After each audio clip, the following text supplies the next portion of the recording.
Bonsoir, bonsoir à toutes et à tous et bienvenue à ce webinaire consacré à une méthode d'étude littéraire, une méthode d'analyse de texte, c'est-à-dire l'analyse linéaire.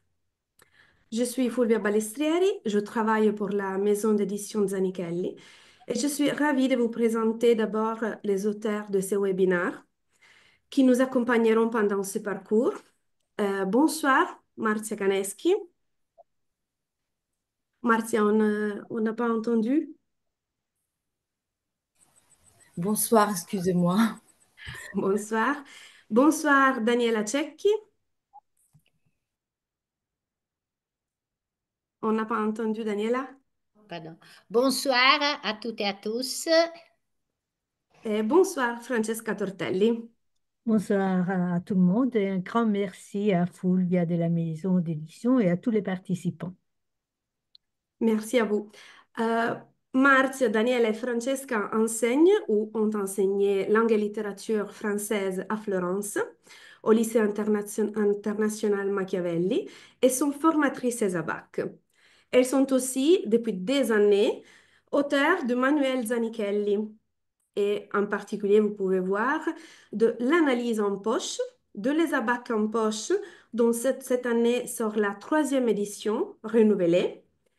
Et Daniel et Francesca sont aussi les auteurs des dossiers thématiques et des parcours ESABAC de notre nouvelle édition de la littérature française, Atelier littéraire, qui sort toujours cette année, avec une nouvelle édition très renouvelée. Aujourd'hui, nous nous pencherons, je l'ai déjà dit, sur l'analyse linéaire et dans un premier temps, comme nous pouvons voir dans oui, merci, dans la diapositive, nous nous pencherons sur l'analyse linéaire en trois étapes et d'abord sur les caractéristiques principales de cette méthode d'étude. Ensuite, nous verrons comment l'introduire en classe à travers un exemple très, très pratique et donc, oui, un exemple d'une séquence didactique que vous pouvez employer aussi dans vos classes. Et enfin, nous expliquerons pourquoi choisir l'analyse linéaire dans un programme d'études de littérature française et dans quel contexte, dans quelle situation elle peut être utile, elle peut être utilisée. Je suis ainsi très très heureuse de laisser la parole à Martia pour la première partie de cette présentation. Merci. Merci Fulvia et de nouveau bonsoir à toutes et à tous. Alors, une définition d'analyse linéaire. Comme le nom l'indique, c'est une méthode d'étude de texte qui consiste à examiner un passage de manière détaillée en suivant son déroulement, ligne après ligne, voire phrase après phrase. Cela permet donc de suivre la progression d'un texte, de voir comment les idées s'enchaînent et de dégager donc une réflexion en faisant ressortir la logique qui sous-tend la construction d'un texte. Cette approche cherche donc à disséquer le texte ligne par ligne, le décortiquer vraiment pour mieux comprendre les thèmes et les choix stylistiques de l'auteur et développer une interprétation progressive et structurée, explorer donc la progression du sens et mettre ainsi en lumière des éléments qui pourraient passer inaperçus dans une lecture plus globale du texte. En même temps, cela permet de préparer une réflexion plus large en s'articulant autour d'une problématique, c'est-à-dire d'une question qui porte sur le texte et à laquelle il faut répondre dans notre analyse. Quels sont les pièges à éviter? Avant tout, l'absence de plan et de projet de lecture. C'est-à-dire que le développement d'une analyse linéaire n'est pas improvisé, mais il suit un plan structuré en fonction des mouvements d'un texte. Ensuite, un autre piège qu'il faut éviter, qui est très dangereux, c'est la paraphrase. Il ne faut pas absolument redire moins bien ce qu'un auteur a déjà dit. Et il s'agit en effet de faire évoluer le texte, de faire ressortir le non-dit, de pas simplement de répéter ce que l'auteur dit, mais expliquer plutôt le comment et les effets de style. Quelle est la méthode à suivre pour l'analyse? Donc, l'analyse, comme je l'ai dit, doit être structurée. Et la première étape est une introduction, la deuxième étape, le développement, et la troisième étape, la conclusion.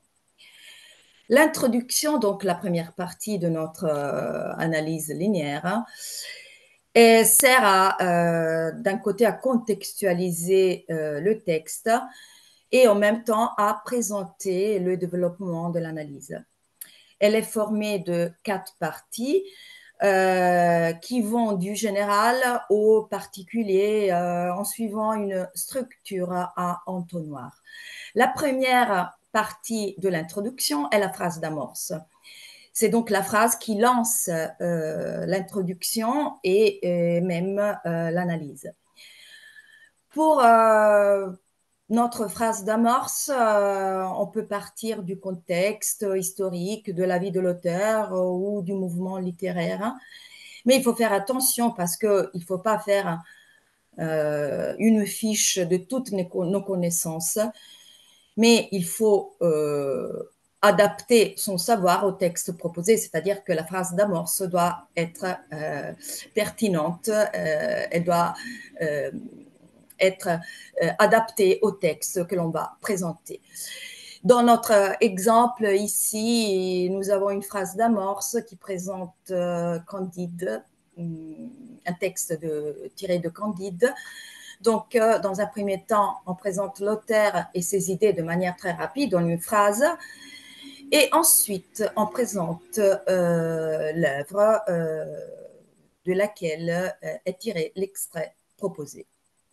Ensuite, la deuxième partie de l'introduction est la présentation du texte ou la situation du passage.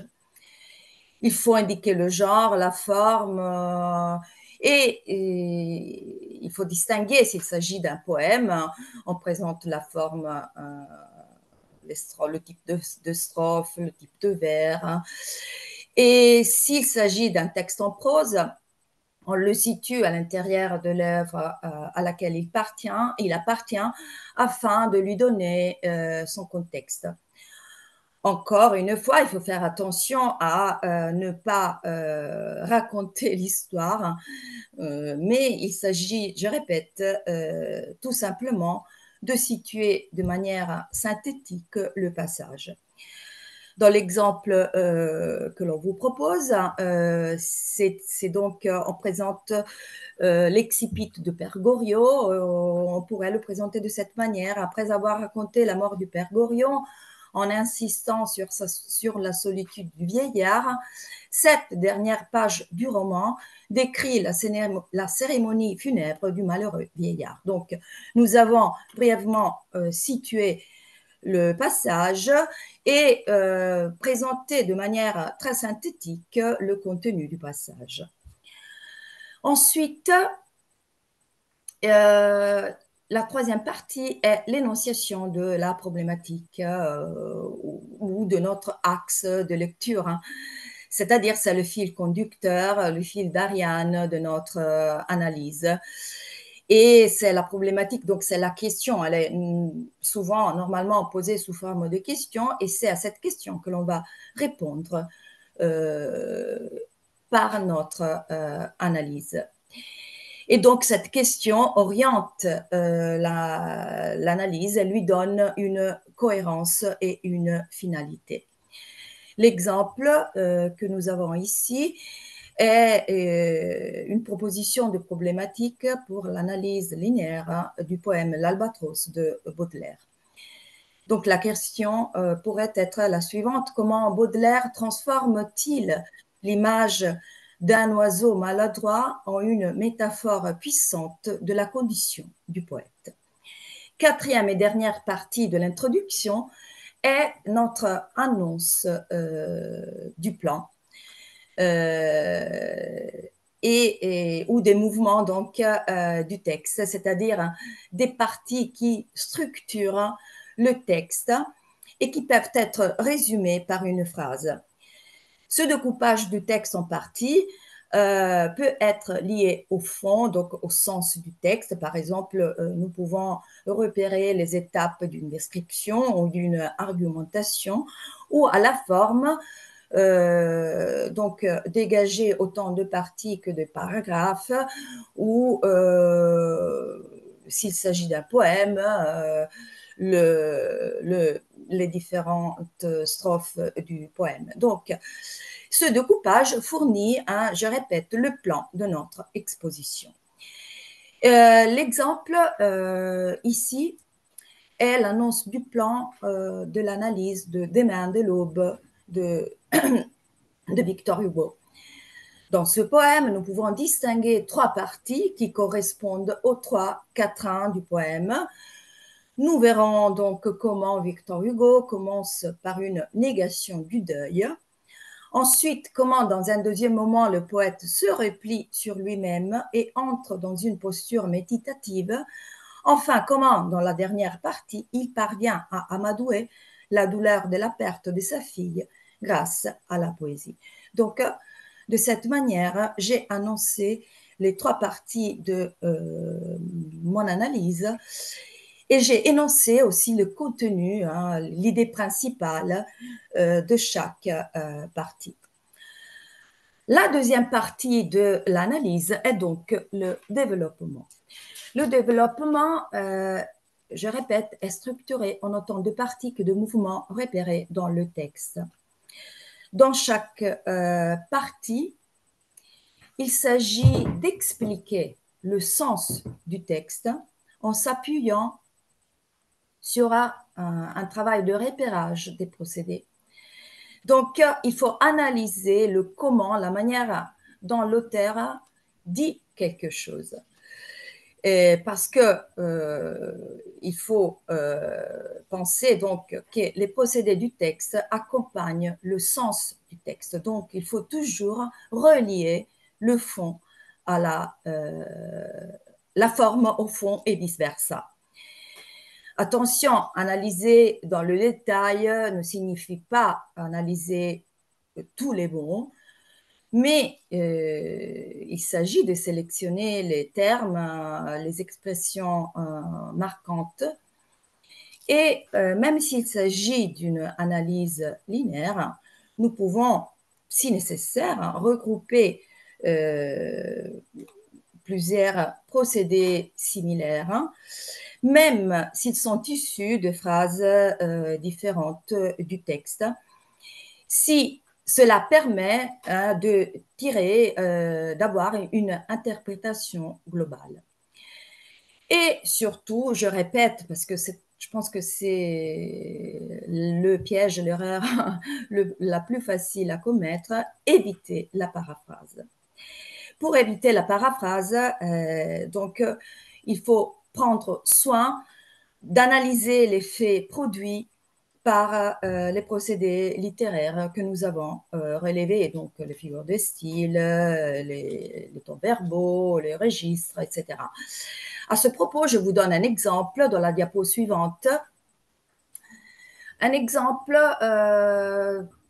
sur le premier quatrain, donc la première strophe du Dormeur du Val de Rimbaud. Dans la colonne à gauche, nous avons un exemple de paraphrase. À droite, nous avons un exemple d'analyse. Vous voyez que la paraphrase, donc dans le premier cas, on se limite à répéter le texte avec d'autres mots, mais cela n'ajoute rien à ce que l'auteur a déjà dit et en plus, il a dit mieux que nous. Et tandis que, donc, dans le deuxième cas, à droite, l'analyse permet d'interpréter le texte et d'expliquer les effets produits sur les lecteurs. Comment on le fait? On le fait en s'appuyant sur des termes, donc des situations et sur les procédés. Donc, le poète dépeint un lieu idyllique. La lumière baigne ce tableau. Je pose l'idée. Comme on peut le constater à travers le rejet des haillons d'argent, le verbe au présent d'énonciation lui et les groupes nominaux le soleil et deux rayons. Donc, j'ai justifié mon affirmation, mon interprétation à travers des éléments du texte. Le lecteur est donc immédiatement ébloui par cette explosion de couleurs. Donc, je synthétise, je répète un peu ce que j'ai dit au début, mais cette fois, hein, mon affirmation est renforcée par des éléments du texte. Pour ce faire, hein, pour parvenir à analyser un texte, on peut suivre le schéma suivant dans la diapositive successive. Donc, ce schéma très simple, on cite le texte, on identifie le procédé, on analyse, on interprète.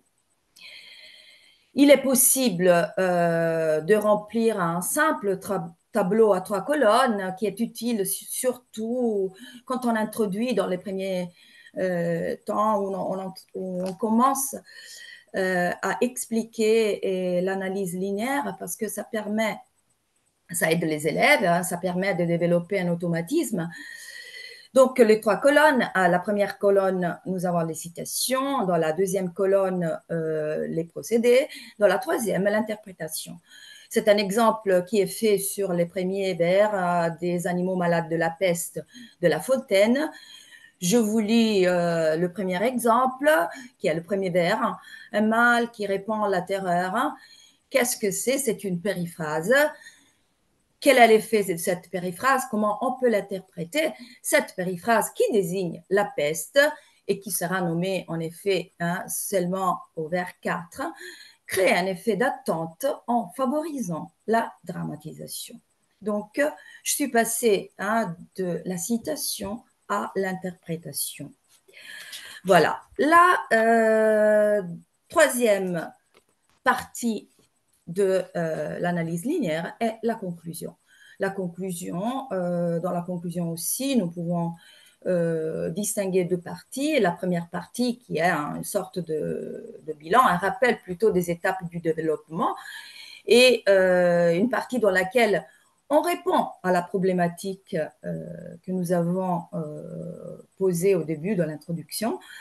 Et la deuxième partie de la conclusion est une ouverture, c'est-à-dire un élargissement du texte, une partie qui place le texte dans une perspective plus large et qui permet de le confronter avec d'autres œuvres, d'autres auteurs ou d'autres genres. Et cette ouverture peut être faite ou par analogie ou par contraste. Dans la diapositive successive, nous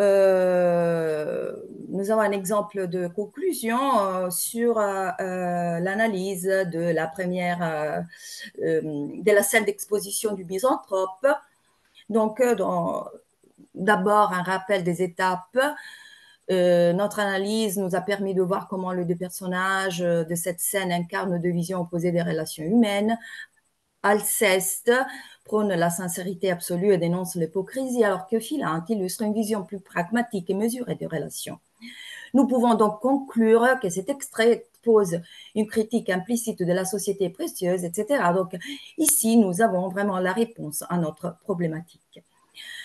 Ensuite, l'ouverture, il serait alors intéressant d'examiner comment la critique sociale se développe dans d'autres genres différents, tels que, etc. Donc, ici, on a choisi d'ouvrir vers d'autres genres qui critique à la société, donc vers d'autres genres satiriques ou polémiques. Voilà. J'ai conclu mon interprétation, ma partie, excusez-moi, et je passe la parole à Francesca qui va donc vous présenter une séquence didactique sur l'analyse linéaire.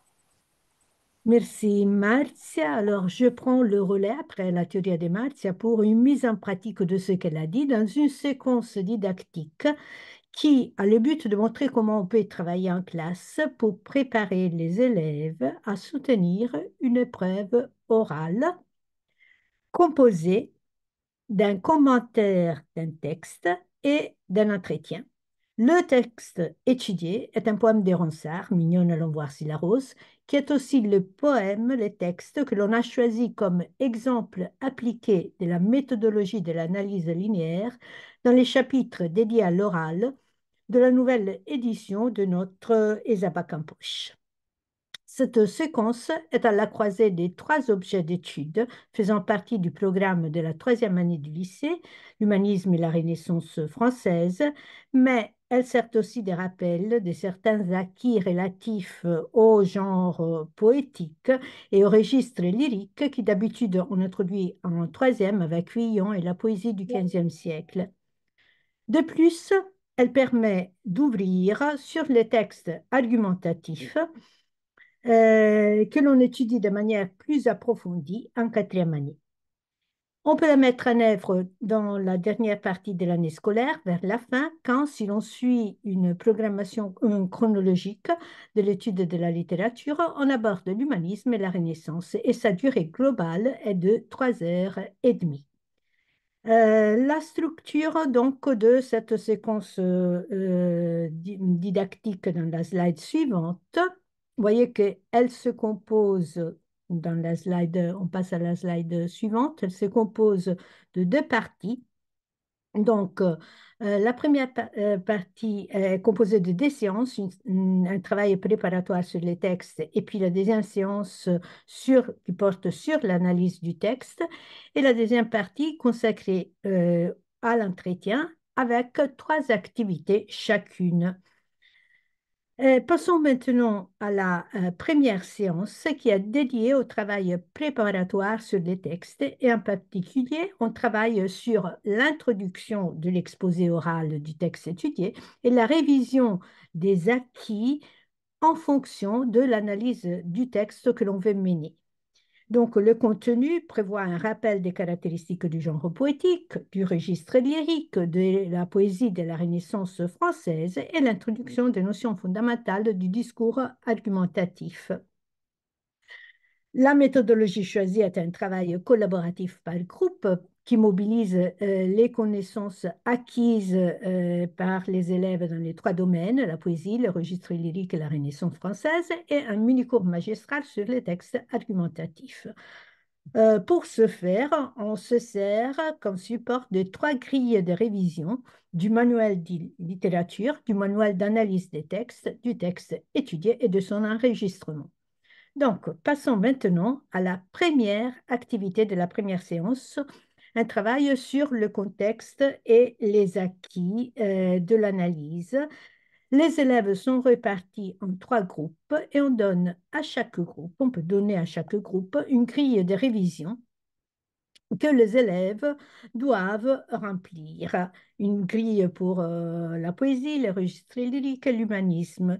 Dans la slide suivante, je vous montre la grille sur les registres lyriques avec les 6 questions qui ont été élaborées en fonction du texte étudié et qui mettent l'accent sur des éléments utiles à l'analyse du poème. On attend des réponses synthétiques comme celles que vous voyez dans la diapo suivante, comme celle-ci, par exemple la question D, quel type d'énonciation caractérise les registres lyriques? Énonciation évidente avec marque de la première personne, de la deuxième personne et indice de la subjectivité qui véhicule le sentiment de l'émetteur. Donc, la grille doit être remplie par un secrétaire de chaque groupe et selon le niveau de la classe, on peut aussi permettre aux élèves de se servir de leur manuel d'analyse ou de littérature pour la remplir.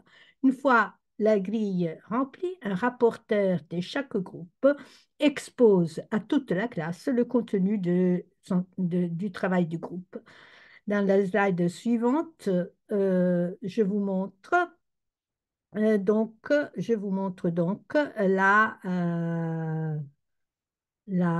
les deux autres grilles sur le contexte et sur les acquis. Passons maintenant à la deuxième activité de la séance. La deuxième activité de la séance est une activité, un mini-cours magistral qui introduit les éléments essentiels du texte argumentatif.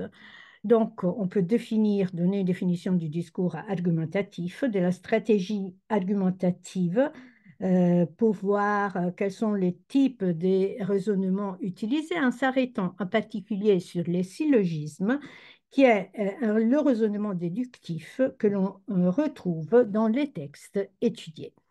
Après ce mini-cours magistral, on est prêt pour lancer les textes et on peut le faire en faisant écouter une mise en musique du texte, Mignonne allons voir de la rose, faite par Guillaume Côtelet, qui est un musicien et compositeur français de la Renaissance, qui en a fait une chanson polyphonique à 4 voix pour les chanteurs de la Chambre du Roi. Et vous avez ici le lien. Et après l'écoute du poème, on peut passer à la lecture expressive du texte. La lecture expressive est déjà un aperçu, est importante. Cette lecture peut être faite par le professeur ou par les élèves. Et elle est importante parce que c'est déjà un aperçu de l'interprétation du texte, puisqu'elle met en évidence, s'appuie sur les mots les plus importants et elle soigne, puisqu'il s'agit d'un texte poétique, bien évidemment, les liaisons qui sont fondamentales. Alors, comme dernière activité de cette première séance, les travaux à la maison. On demandera aux élèves de rechercher et d'approfondir dans leur manuel d'analyse les notions présentées à propos du texte argumentatif, de faire un exercice comme celui-ci qui porte sur un texte de René Descartes où les élèves doivent repérer les éléments essentiels d'un raisonnement déductif en 3 étapes d'un syllogisme.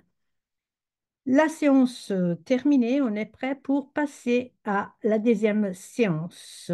Deuxième séance, c'est le travail d'analyse sur l'analyse linéaire du texte. Et cette séance, donc, doit préparer l'introduction du texte étudié et enseigner la méthode de l'analyse linéaire. Pour ce faire, on se servira d'une méthode interrogative qui établit donc un dialogue entre le professeur et les élèves et d'un travail collaboratif par groupe. Comme support, on se servira d'une liste de questions orales et des 3 grilles de révision. Donc, première activité, le questionnement sur les textes dans la slide suivante qui porte donc sur la compréhension globale du texte. Donc, le professeur pose des questions pour définir les genres, pour identifier les registres dominants, pour dégager la structure du poème et donc les 3 mouvements qui le composent. Si le niveau de la classe le demande, le professeur pourrait aider les élèves en surlignant les mots qui forment les champs lexicaux principaux de chaque strophe et pour que les élèves arrivent à déduire donc l'idée centrale. La première strophe, la beauté de la femme, l'éloge de la beauté de la femme. La deuxième strophe, le fait que cette beauté est éphémère. Et la troisième strophe, le remède proposé, c'est-à-dire les carpe diem. À ce moment-là, on pourrait demander aux élèves de trouver la problématique, donc l'axe directeur qui relie les 3 mouvements du texte identifiés et de manière cohérente et qui pourrait être la suivante pour le texte de Ronsard. Comment dans ses poèmes, le poète lie l'éloge de la femme aimée à la philosophie épicurienne. Voilà. Donc, dans la slide suivante, on peut passer donc, on passe à la deuxième activité, puisque maintenant les élèves ont tous les éléments pour faire une introduction. Et donc, on peut demander aux élèves, à 4 élèves sur base volontaire, d'élaborer les 4 étapes d'une introduction, de l'introduction de ce poème, tel que Marzia nous les a décrites précédemment. Et la réponse souhaitée, l'introduction, vous l'avez dans la slide suivante, qui nous montre donc l'introduction dans la slide suivante. Vous avez, je peux passer à la slide suivante pour voir l'introduction donc du poème des Ronsard. Alors, vous avez la phrase d'amorce, voyez que j'ai mis en évidence les éléments essentiels qu'il faut utiliser dans la phrase d'amorce qui sont en relation avec la problématique du texte. Donc, ce texte appartient à la Pléiade, s'inspire de l'Antiquité et présente les thèmes de l'amour et du plaisir. Puis on passe à la présentation du texte, une ode formée des 3 6 et on le situe dans un recueil de 1550 dédié à Cassandra Salviati. On reprend la problématique telle que nous l'avons trouvée précédemment et on annonce les 3 mouvements. Nous verrons comment Ronsard célèbre la femme aimée au vers 1-6 et étant donné les caractères éphémères de la beauté et la brièveté de la vie dont parle le deuxième 6, il invite à profiter de sa jeunesse, comme on peut voir dans la dernière strophe. Alors, après, c'est le moment de faire travailler les élèves sur l'analyse détaillée, l'analyse linéaire du texte. Et comme ce texte montre 3 mouvements, on peut répartir les élèves en 3 groupes et faire remplir à chaque groupe une grille d'analyse des recherches qui analyse les éléments relatifs au titre du mouvement. La grille qu'on vous montre dans la slide successive est relative au premier mouvement qu'on a intitulé Beauté. Donc, elle reprend la grille présentée par Marzia, on cite les textes, on identifie les procédés, on analyse l'effet produit et puis on a ajouté une dernière colonne qui résume l'idée centrale du mouvement.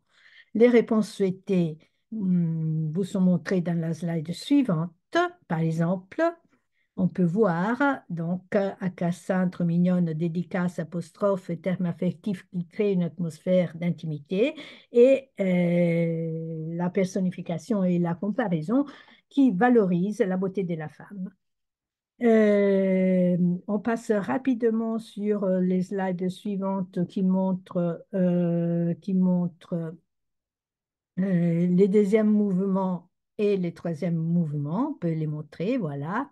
Ça, c'est les troisièmes mouvements. Et selon le niveau de la classe, le professeur peut décider de donner cette grille complètement vide ou de n'introduire que les éléments de la première colonne et de faire remplir au groupe les autres colonnes. Une fois que les groupes ont rempli, chaque groupe a rempli ses fiches, il y aura un rapporteur qui expose le résultat de la recherche de l'analyse à la classe entière. Et maintenant, travail à la maison, dernière activité, les élèves peuvent préparer à la maison leur exposé global avec ces 3 parties. Et on passe à la deuxième séance, à la dernière séance qui est consacrée à l'entretien. Et qui donc entraîne les élèves à l'entretien et en même temps à acquérir une conscience critique de leur performance. On dédie à cette dernière séance 1 heure. Comment elle se déroule? Voyons maintenant la première activité de cette séance dans la slide successive. Et donc, on demande, après que les élèves ont travaillé à la maison sur l'exposition de l'analyse du texte, on peut demander à un élève, sur base volontaire, d'exposer devant la classe son analyse des textes. Et on peut demander en même temps à la classe de déduire de l'exposition de leurs camarades le plan détaillé qu'il a suivi. Et là, sur la droite, vous avez un exemple des plans détaillés que l'on pourrait déduire d'une analyse cohérente faite sur les poèmes. Et donc, cet exercice a le but de vérifier la cohérence de l'exposition de l'élève. En alternative, on pourrait interroger plusieurs élèves les uns après les autres en ne leur faisant présenter qu'une partie de l'exposé et donc qui doit s'enchaîner avec la partie du camarade précédent. Donc cet exercice crée une certaine dynamique dans la classe et oblige les élèves interrogés à tenir compte et adapter son intervention, rapidement son intervention à l'intervention précédente. Voilà, donc maintenant, comme d'habitude, l'exposé d'une analyse orale d'un texte est suivi des questions posées par les professeurs. L'activité suivante prévoit que les élèves trouvent 10 questions que le professeur ou l'examinateur pourrait poser après une analyse des textes qui peuvent porter sur le texte même, en quoi ce texte relève du discours argumentatif, ou sur le contexte, quel est le programme de la Pléiade, ou sur la comparaison avec d'autres textes, comme la question 10. Par exemple, connaissez-vous d'autres auteurs qui ont traité les thèmes de la fuite du temps? Si on a le temps, on peut faire trouver les éléments essentiels des réponses aussi. Après donc cette deuxième activité, la troisième activité, l'épreuve terminée, c'est le temps du bilan. Et on peut s'appuyer sur les réactions des élèves pour leur faire faire un bilan de leur performance. Par exemple, on pourrait demander à quelles difficultés vous avez été confrontés lors de votre exposition, selon vous, quels sont les points forts ou les points faibles de votre exposition et recueillir leurs remarques de façon à trouver avec toute la classe des critères d'évaluation de l'entretien même, comme par exemple ceux que vous voyez sur la droite de la diapositive, la capacité de structurer un texte oral, la capacité à argumenter, etc., etc.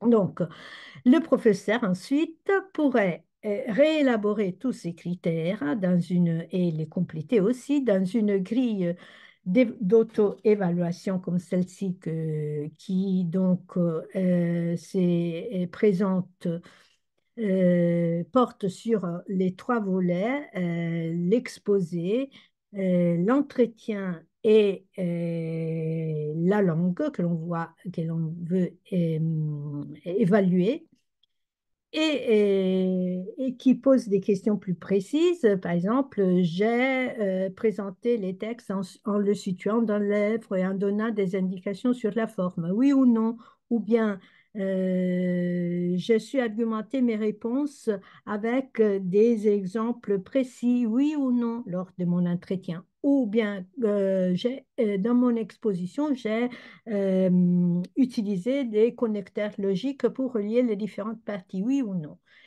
Et parce qu'il est très important que les élèves sachent sur quoi ils vont être évalués.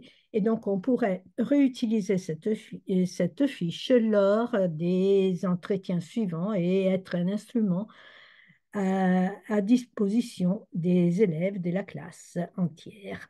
Voilà, j'ai terminé et je passe maintenant la parole à Daniela qui prend le relais pour vous dire pourquoi introduire l'analyse linéaire dans un programme de littérature française. À toi, Daniela. Merci Francesca. Et maintenant, c'est à moi de présenter la dernière partie de ce webinaire consacré à la pratique de l'analyse linéaire dans un cours de littérature française. On commence par cette question. Pourquoi choisir l'analyse linéaire d'un texte dans un programme de littérature française?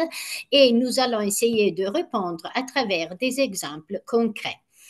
Bon, pourquoi l'analyse linéaire? Parce que c'est l'approche, tout d'abord, parce que c'est l'approche naturelle à un texte. Et c'est l'ordre que nous tous, nous suivons quand nous lisons un livre, un article. C'est l'ordre auquel les élèves aussi sont habitués à partir de l'école élémentaire. Et puis, nous pensons que sa pratique au lycée peut être utile pour les élèves, peut les aider à devenir de lecteurs autonome, c'est-à-dire de lecteurs capables de comprendre et de restituer euh, euh, bien sûr plus ou moins des précisions, la singularité d'un texte.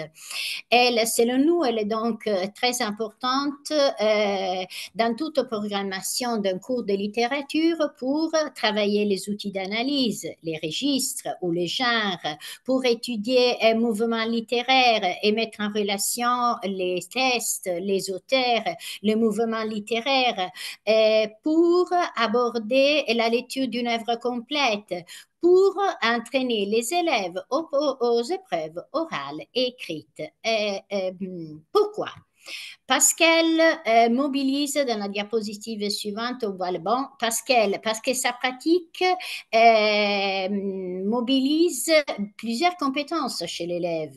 Savoir observer les textes, savoir faire des hypothèses et les vérifier, savoir utiliser ses propres connaissances dans des contextes, savoir comparer les différents textes.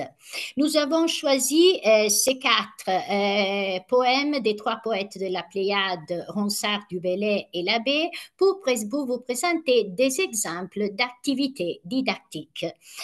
Par exemple, oui, dans la diapositive suivante, nous avons dit pour étudier les procédés d'analyse. À travers ces deux poèmes, nous pouvons, par exemple, étudier les figures des styles, la périphrase ou l'anaphore chez Du Bellay ou l'antithèse chez Louise Labbé. Ou encore, on peut étudier la modalité des phrases, la phrase exclamative ou la phrase interrogative dans le poème de Du Bellay. Ou enfin, on peut étudier les sonnets, montrer sa structure, le type de vers ou le schéma de rime. Et à travers l'étude de ce procédé, les élèves pourront mieux comprendre un auteur et les thèmes ou les programmes du mouvement littéraire auquel il appartient. Comme par exemple, à travers ces poèmes, les thèmes et les programmes de l'auteur, mais aussi de la Pléiade. Par exemple, l'inspiration de l'Antiquité, par l'emploi de la phrase exclamative qui traduit l'admiration de Du Bellay pour les deux héros de l'Antiquité mythologique, ou le thème de la reprise de l'élégie par la phrase interrogative qui exprime la douleur du poète, ou dans le troisième mouvement, la volonté des poètes de la Pléiade de valoriser la langue et la littérature française par le choix du sonnet et l'anaphore que les poètes utilisent pour souligner l'importance de son pays. Mais il est important aussi d'habituer les élèves à comparer les textes et les guider à repérer les aspects communs et les différences. Par exemple, dans la diapositive suivante, non, pardon, on est déjà là. Par exemple, nous pouvons choisir deux poèmes de Ronsard, Mignonne, allons voir si la rose, que Francesca a déjà expliqué, et Quand vous serez bien vieille. Les élèves qui ont déjà étudié Mignonne, allons voir si la rose, retrouveront ici les mêmes thèmes. Par exemple, celui de la fuite du temps, quand au premier mouvement, les poètes évoquent la vieillesse d'Hélène, ou celui du Carpe Diem, quand au dernier mouvement, les poètes invitent Hélène à profiter de la vie. Mais ils observeront aussi la présence d'un autre thème cher aux poètes de la Pléiade, celui de l'immortalité de la poésie. Quand au deuxième mouvement, il évoque la puissance des ces vers qui ont la possibilité de prolonger la beauté de la femme et lui conférer une sorte d'immortalité. Dans la diapositive suivante, nous pouvons décider de comparer deux poèmes qui appartiennent à deux littératures différentes. Là, on a choisi un sonnet de Pétrarque et un sonnet de Louise Labbé. Les élèves, on suppose que les élèves ont déjà étudié Pétrarque dans leur cours d'italien et ils ont et on leur a présenté le rôle qu'il a joué dans la formation des poètes de la Pléiade. Bien, ils pourront observer que les poèmes sont construits sur la même structure, l'antithèse, que les deux poètes utilisent pour faire ressortir les réactions contradictoires que l'amour provoque. Mais l'analyse linéaire est très importante, peut être très utile aussi quand nous devons aborder avec les élèves la lecture d'une œuvre complète. Et nous savons bien que quand nous devons aborder avec les élèves la lecture d'une œuvre complète, nous ne pouvons pas nous savons que les comptes rendus des élèves ne peuvent pas se limiter au seul résumé de l'histoire ou à des observations, des remarques sur tel ou tel personnage. Mais nous savons aussi qu'il est impossible d'analyser de manière détaillée toute l'œuvre comme on le ferait sur un texte de quelques lignes. Alors, qu'est-ce que nous pouvons faire? Nous pouvons choisir des passages significatifs dans la progression de l'intrigue ou significatifs pour présenter un personnage ou montrer son évolution, comme par exemple ici, nous proposons de comparer l'incipit et l'excipit de Candide pour observer l'évolution des personnages et le message que l'auteur veut transmettre. On observera, les élèves observeront que les philosophes dans l'esquipit, que le philosophe Pangloss n'a pas changé et que Candide, au contraire, a beaucoup évolué. Il a appris à réfléchir seul et c'est à lui que Voltaire confie le rôle de porte-parole de Valère des Lumières qu'il veut transmettre. En bref, ce que nous avons cherché à mettre en relief à travers ces activités, c'est qu'il est important d'habituer les élèves à observer les textes, à y repérer les procédés et à les utiliser quand ils doivent préparer un exposé oral ou un exposé écrit pendant l'année ou à l'examen. Et on arrive à l'examen. Et en dernier, mais ce n'est pas le dernier, que nous voulons illustrer l'importance que l'analyse linéaire peut avoir pour entraîner les élèves aux épreuves de l'examen. L'examen prévoit 3 épreuves écrites dans lesquelles les élèves doivent répondre à des questions sur un texte donné.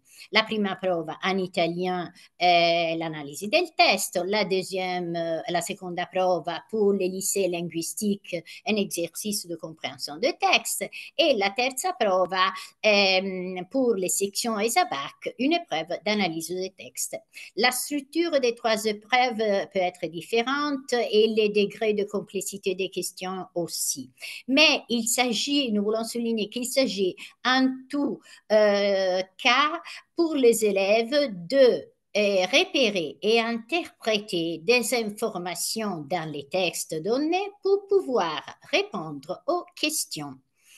L'exemple que nous allons vous proposer est basé sur la 3e épreuve de section ESABAC où les élèves doivent répondre à des questions de compréhension et d'interprétation selon le modèle que vous voyez ici, que nous avons imaginé pour les poèmes Heureux comme Ulysse de Du Bellay et qui porte sur la modalité des phrases, les figures des styles et les projets de Du Bellay.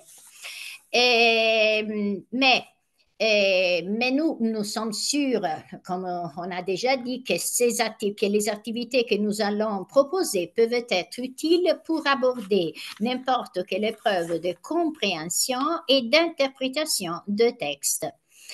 Pourquoi la pratique de l'analyse linéaire peut aider les élèves à répondre aux questions dans la rédaction de leurs réponses? Parce que les finalités de l'analyse linéaire et de l'analyse de texte sont identiques, comme vous pouvez voir dans la diapositive suivante. Il faut rendre compte du sens d'un texte tant sur le fond que sur la forme.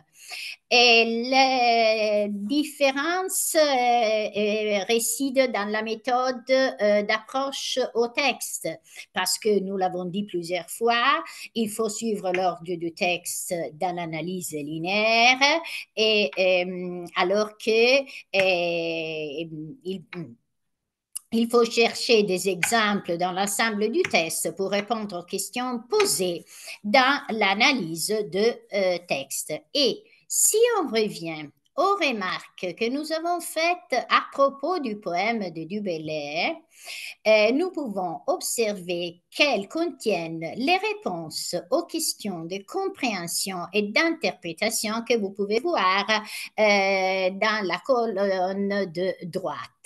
Par exemple, la phrase exclamative et la phrase interrogative répond à la question quelle modalité de phrase les poètes utilisent-ils dans le 2-4-1 et l'admiration et la douleur du poète à la question quelle est leur fonction ou encore l'anaphore que le poète utilise pour exprimer l'importance de son pays permet de répondre à la question repérée dans le 2 tercé, la figure des styles qui domine et dite quelle est sa valeur. Ou enfin, les observations, les remarques faites sur l'inspiration de l'Antiquité, la célébration de deux héros mythologiques, la valorisation de la langue et de la littérature française sont très importantes pour répondre à la question d'interprétation, montrer comment ce poète illustre les projets humanistes de Du Bellay. Quant à l'oral, les élèves doivent passer un colloquio. Dans notre manuel Les abarques en poche, nous avons suggéré, et Francesca en a déjà parlé, l'exposé de l'analyse linéaire d'un texte dans la partie du colloquio consacrée au français dans les sections Les abarques. Et nous allons nous arrêter sur les compétences à mobiliser aussi bien dans l'exposition de l'analyse linéaire que dans les compétences que dans l'entretien.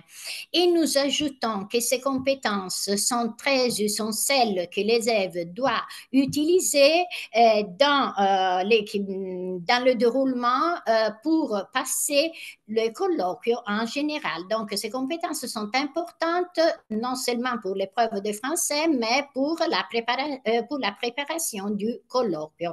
Quelles sont ces compétences? Lire et comprendre un texte et ses mécanismes, relier un texte à son contexte que l'élève doit mobiliser quand il introduit l'auteur et les textes, c'est-à-dire dans l'introduction dont Marzia vous a déjà parlé, savoir lire à haute voix, montrer qu'il comprend les textes et qu'il utilise une articulation correcte, qu'il respecte la syntaxe, et qu'il utilise un accent et une intonation qui lui permettent de mettre au premier plan le sens du texte, capacité de prendre la parole en public de façon claire et convaincante et d'exposer, d'argumenter, et dans l'entretien, capacité à réagir à une interrogation et à mettre en relation le texte avec son co-texte, son contexte et avec d'autres textes ou d'autres auteurs étudiés.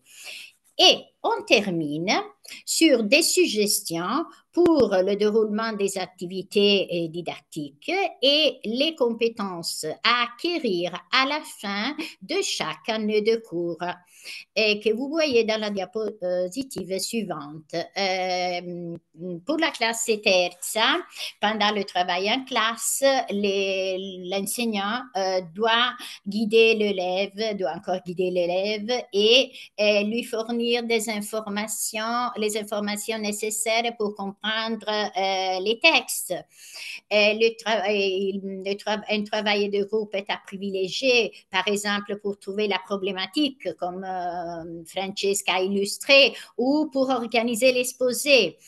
Quant aux compétences de l'élève, si guidé, il est capable de mener son analyse et d'établir des relations avec les contextes et d'autres textes au programme. Dans la classe quarta, l'élève devient de plus en plus autonome. Le travail de groupe est encore à privilégier, surtout pour analyser les textes, organiser l'exposé et dans son exposé oral et dans l'entretien, l'élève devrait être capable de mener de manière assez autonome son analyse et d'établir des relations avec le contexte et d'autres textes au programme. Et pour la classe quinta, l'élève connaît désormais la plupart des procédés, des registres et des genres littéraires et il peut mobiliser ses savoirs linguistiques et littéraires nécessaires pour analyser le texte et organiser son exposé. Dans l'entretien, il répond aux questions de l'enseignant de manière pertinente, faisant ressortir des connaissances suffisamment précises du contenu du programme. En résumé, avant de passer la parole à Fulvia, nous voulons souligner que toutes les activités que nous vous avons présentées ne sont que des suggestions, de brefs exemples, parce qu'il est impossible ici de tout approfondir, basées sur notre expérience professionnelle que nous désirions partager avec vous dans l'espoir qu'elles pourront vous être utiles. Et bien sûr, on vous remercie bien de votre attention. Merci beaucoup. Merci Daniela, Marzia et Francesca pour cette présentation très très riche de suggestions, d'idées, de références littéraires, mais aussi d'exemples concrets qu'on pourrait employer immédiatement dans une classe. Et si vous avez des questions, vous pouvez les écrire. Mais moi, je commence avec une première question. Il s'agit d'un sujet dont on a déjà un peu parlé, mais je voudrais souligner, revenir sur cette question-là, c'est-à-dire quand on peut commencer à travailler sur l'analyse linéaire en classe et comment préparer les élèves à la faire, la conduire et aussi à devenir autonomes dans cette méthode. Si vous voulez, je peux répondre à la question. Donc, on commence, d'habitude, on commence immédiatement le travail sur l'analyse linéaire. Bien sûr, il est important, avant de faire l'analyse linéaire, de travailler avec la classe sur les outils d'analyse. Donc, d'habitude, en troisième, qu'est-ce qu'on fait? On introduit les outils d'analyse, les outils fondamentaux comme situation d'énonciation, on travaille sur les lexiques ou la valeur des verbes, qui reprennent aussi les acquis linguistiques que l'on a fait dans les bienniaux. Et puis, à ce moment-là, on est prêt pour commencer notre analyse littéraire en appliquant les outils d'analyse étudiés. Et donc, immédiatement, avec l'étude de la littérature. Merci beaucoup, Francesca. Et avant de commencer avec la lecture des questions du public, j'ai aussi une autre question qui concerne vous nous avez déjà donné beaucoup d'exemples pratiques, mais je me demande si vous avez aussi d'autres techniques à nous suggérer pour travailler sur l'analyse littéraire en classe et oui, et aider les étudiants à développer cette capacité et acquérir cette capacité de conduire une analyse linéaire. Oui, je peux répondre si vous êtes d'accord. Alors, un exercice que je fais souvent avec les élèves, c'est de les faire travailler sur une analyse ligne par ligne en classe à tour de rôle. Cela présente des avantages et pour le développement des compétences euh, d'analyse et même pour la dynamique de classe. Évidemment, ça permet d'impliquer tous les élèves, de les faire participer. Et ils se sont donc engagés, ils sont invités à présenter leur interprétation et sans filtre, donc cela renforce même leur confiance. Et ça permet donc en même temps de développer des compétences analytiques parce que il développe une habitude à voir les détails des textes, à voir au-delà du mot même, donc à décrypter un texte. Et ça renforce aussi les compétences critiques parce qu'ils apprennent à nuancer, à justifier leurs choix. Et ça permet en même temps d'enrichir les interprétations parce que chacun peut donner la sienne. Voilà. Si je peux ajouter juste deux mots, par exemple, moi je parlais de travail de groupe. Selon moi, il est intéressant de faire confronter les élèves. Le travail de groupe, par exemple, peut être utilisé pour comparer les textes. Par exemple, on peut donner à une partie de la classe un texte à analyser ou à une autre partie de la classe un autre texte à analyser. Par exemple, quand on a parlé de l'incipit et de l'escipit, on peut travailler les différents types d'escipit, les différents types d'incipit. Et bon, les groupes, puis ça dépend de la classe, quelques élèves ou sinon des groupes plus nombreux. Ou sinon, par exemple, un travail à deux peut être aussi important. Un élève qui jouer un élève qui joue le professeur et l'autre qui joue l'élève et ils se posent des questions l'un l'autre. Ou sinon, mais là, il s'agit d'un travail individuel, l'habitude d'enregistrer.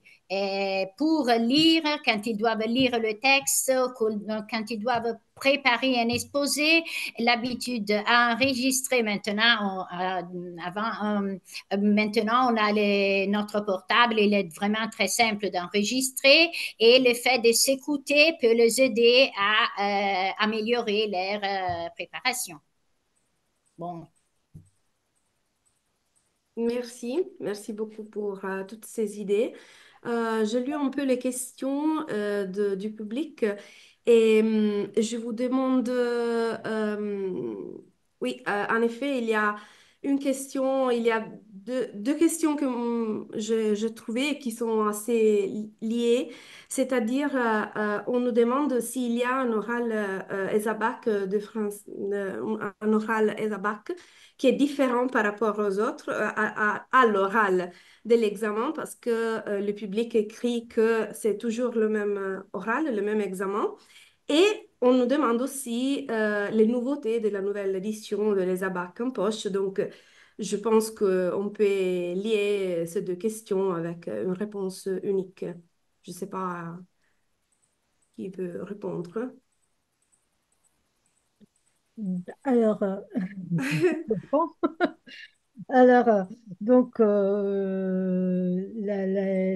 l'arrêt ministériel ne prévoit pas une épreuve spécifique, ne donne pas d'indication pour l'épreuve orale ESABAC.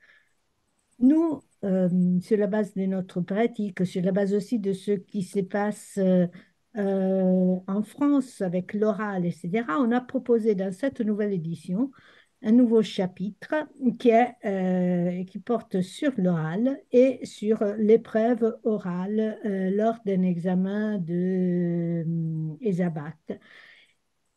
D'habitude, on réserve une partie du colloquio à l'oral ESABAC qui lui aussi est noté, hein, comme l'écrit, et qui donc, dont la note fait la moyenne avec les épreuves écrites. Et donc, on propose pour l'oral ESABAC l'exposé d'un texte analysé selon la méthode de l'analyse linéaire, d'un des textes que l'on étudie en classe et que l'on porte au programme ESABAC, et suivi justement d'un entretien avec des questions que le professeur pose sur les textes ou sur les contextes. Et donc, c'est une partie de colloquio italiano dédiée à l'ESABAC qui doit être notée avec une note différente, toujours sur 20. Voilà. Je ne sais pas si vous voulez ajouter quelque chose.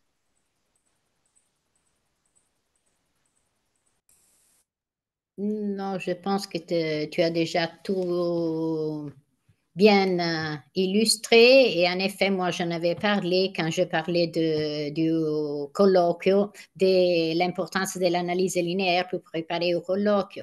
Ce que je peux ajouter et insister sur ce que je dis, les compétences que l'analyse linéaire mobilise chez l'élève ne sont pas seulement destinées au français ou au colloquio SABAC, mais sont des compétences qui peuvent être puis mobilisées pour n'importe quelle épreuve. Elles sont très importantes selon nous. Et je complète la réponse parce que à part ces chapitres nouveaux sur l'oral, la nouvelle édition des Abac en poche renouvelle les exercices, surtout la partie des exercices. Donc, elle propose des exercices nouveaux et parfois, elle revoit un peu la théorie, mais la structure portante de la théorie reste la même. Mais on a fait des petites modifications, toujours sur la base de notre expérience didactique. Sinon, il y a des exercices qui sont renouvelés et même la partie qui concerne l'histoire a été abondamment renouvelée. Et oui, j'ajoute aussi qu'il y a, je ne sais pas, Francesca, Daniela, Marce, si vous voulez en parler, il y a deux fiches nouvelles et il y a aussi les fiches d'auto-évaluation sur le modèle de la fiche de la grille que vous avez proposée pendant ce webinaire. Oui, oui, oui. Les fiches nouvelles, une fiche, c'est sur le lexique utilisé en histoire et l'autre fiche, c'est sur la lecture d'une œuvre intégrale parce que la lecture d'une œuvre intégrale, les programmes ESABAC prévoient la lecture de deux œuvres intégrales en quatrième et en cinquième année que l'on porte à l'examen. En cinquième, on porte qui font partie du programme de l'examen. Merci. Oui, il y a encore des questions qui concernent oui, l'oral de l'ESABAC. Je ne sais pas si vous pouvez les lire, si vous voulez ajouter quelque chose. Oui, Sinon, je suis en ok. train de les lire. C'est la même question qui revient toujours. Non, alors, les ministères ne prévoient pas, en Italie, hein, en Italie, le ministère ne prévoit pas une partie spécifique consacrée les abacs.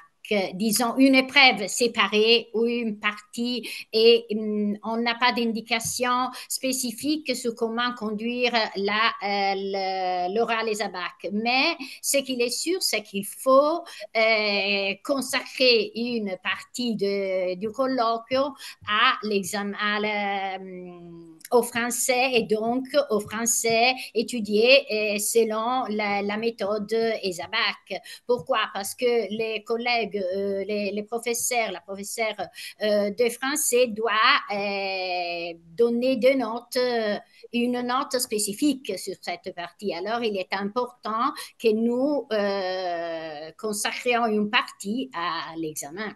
Ah, oh, pardon. Ah, oui, à cette épreuve à l'intérieur du colloque. Mais si on n'a pas d'indication précise à l'intérieur de l'arrêté ministériel. Puis je L'important, vois qu'on demande en France, en Italie. En France, je pense qu'au contraire, la partie de l'oral, et vous savez que le grand oral en France est une préoccupation, une nouveauté importante.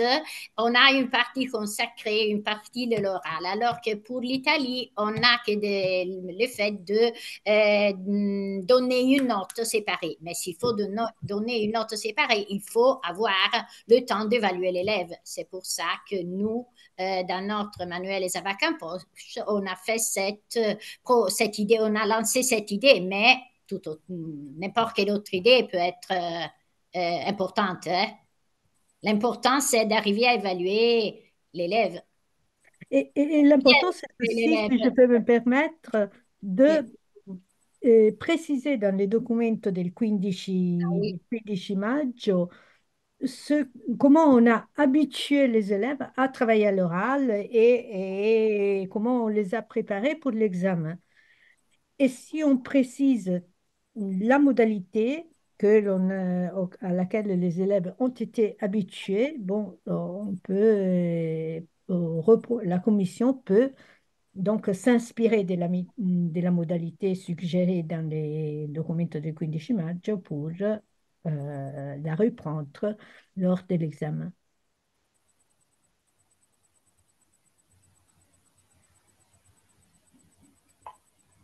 Bien sûr. Merci beaucoup. Euh, ok, je pense que c'est toujours la même question. Donc, on a déjà parlé de ça, mais en général, je vous remercie beaucoup pour cette présentation, pour ce webinaire sur l'analyse linéaire et pour nous avoir donné aussi beaucoup d'exemples concrets et vraiment très, très pratiques. Je conclurai en disant que vous nous avez aussi montré comment l'analyse linéaire peut aider à travailler sur le lien entre le fond du texte et la forme, la forme, comment il apparaît, mais aussi les liens avec le sens du texte et donc l'interprétation qui est très importante. Et pour éviter la paraphrase, Marzia nous l'a dit très bien. Et donc, je vous remercie. Je remercie tous les publics pour nous avoir écoutés. Et nous vous souhaitons une bonne continuation d'année scolaire. Et merci à tous et à toutes. Au revoir et merci. Et Merci. merci. Au revoir. Au revoir. Merci à toutes et à tous. Au revoir. Bonne soirée. Bonne soirée. Bonne soirée.